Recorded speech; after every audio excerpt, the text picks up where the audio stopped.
Dear students, Assalamu alaikum. Hope you might be okay in your respective homes. Nowadays, COVID 19 infection is gaining pace.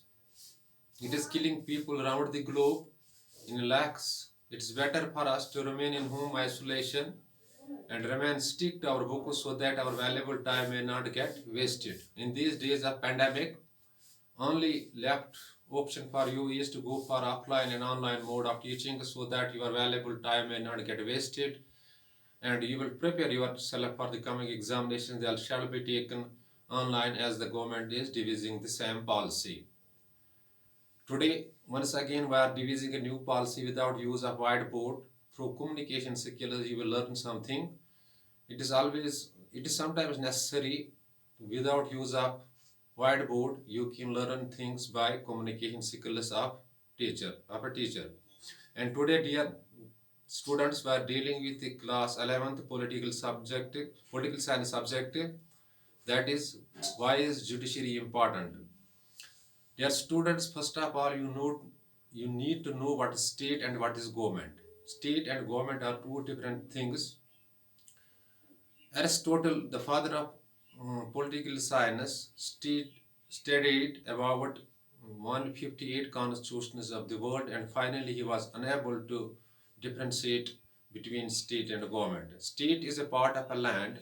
State is a part of a land having four important elements that finally gives it shape as the state. First of all, a state must have a territory, a demarcated boundary. Secondly, it should have a population. And thirdly, it should have government. And fourth important thing that it should have sovereignty. And sovereignty makes it full political state or a sovereign state. For example, Himachal Pradesh, we in common language called it state, but it lacks sovereignty. We can't call it fully state in political science because it lacks one of the important things, that is the sovereignty. Sovereignty lies in India. So Himachal Pradesh is not in political science. The state is just a part of Indian Federation or federal unit of India. And secondly, you must know what is the government. Government is the part of state having three important organs. One is the legislature, another is the executive, and third is the judiciary. The first organ is legislature. Its work is to make laws, and second, executive branch of the government implements these laws, and third organ of the government which we are discussing today is the judiciary. It interprets the constitution. It says whether the law that has been passed by the legislature is used according to the law mentioned in the constitution or it is being violated. So judiciary is the third organ of the government, very important organ. At the top of the judiciary, there is the apex court that is called the Supreme Court of India. And below the Supreme Court, there are high courts and some lower courts in districts and sub-districts. So the judiciary is the very important organ of the government. It interprets the constitution. It settles the disputes between the various governments, and it is the custodian of the fundamental rights of all citizens. Dear students, no doubt the Indian Constitution is providing us certain fundamental rights. If these fundamental rights are violated sometimes, we can move to the court. That is the third organ of the government and independent organ of the government, that is judiciary, for the enforcement of these rights if these are being violated.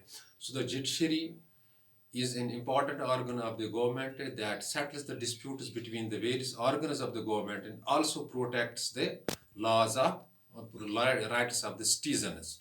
For example, if there is a land dispute between two citizens, if there is some other dispute between the two citizens, and the same dispute is solved finally by the judiciary, so judiciary is the custodian of the fundamental rights of every citizen. Briefly, we can say judiciary is the third organ of the government, is the custodian of their all types of the rights that Indian citizen is possessing or Indian citizen has. Once again, I am repeating the things for you. Government has three organs. One first organ is called legislature. The main work of a legislature is to frame laws.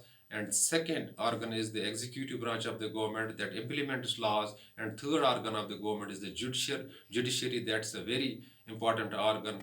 Judiciary interprets the constitution and says whether the law is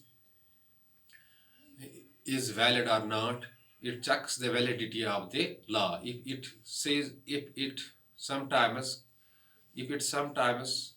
thinks that the law is not according to the what's mentioned in the constitution, it notifies law or it labels law as null and void. Summarizing the fact, the judiciary is the third organ of the government. It is the custodian of all types of rights. We are being given rights in the Indian Constitution, and these rights are always protected by the judiciary of the state. For example, Article 32 of the Indian Constitution, which is the right to constitutional remedies if fundamental rights of any citizen are violated. He can move directly to the court for the enforcement of these rights through Article 32 of the Indian Constitution. It simply clarifies that the judiciary serves as the custodian of the rights.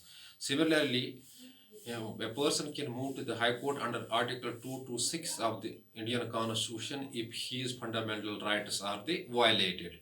So, putting it in precise manner, judiciary is the custodian of the rights. It interprets the Constitution or it interprets the law that are being made by the legislature in the legislature after the formation of the government.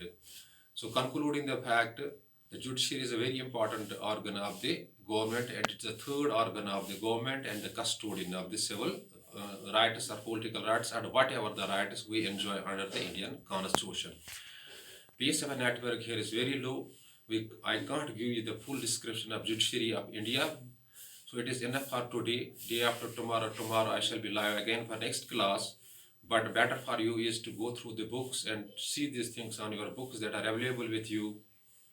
Inshallah, you will get all the concepts well cleared. In case of any query, any confusion that strikes your mind, you can call me on the number that is 7006 671106 or WhatsApp me on the same number 7006 6710, or you can 7006 671106, or you can email me kgm38864@gmail.com, and inshallah your query shall be answered within short duration of time. This online and offline mode of teaching is never substitution for the actual classroom teaching, but something is better than nothing.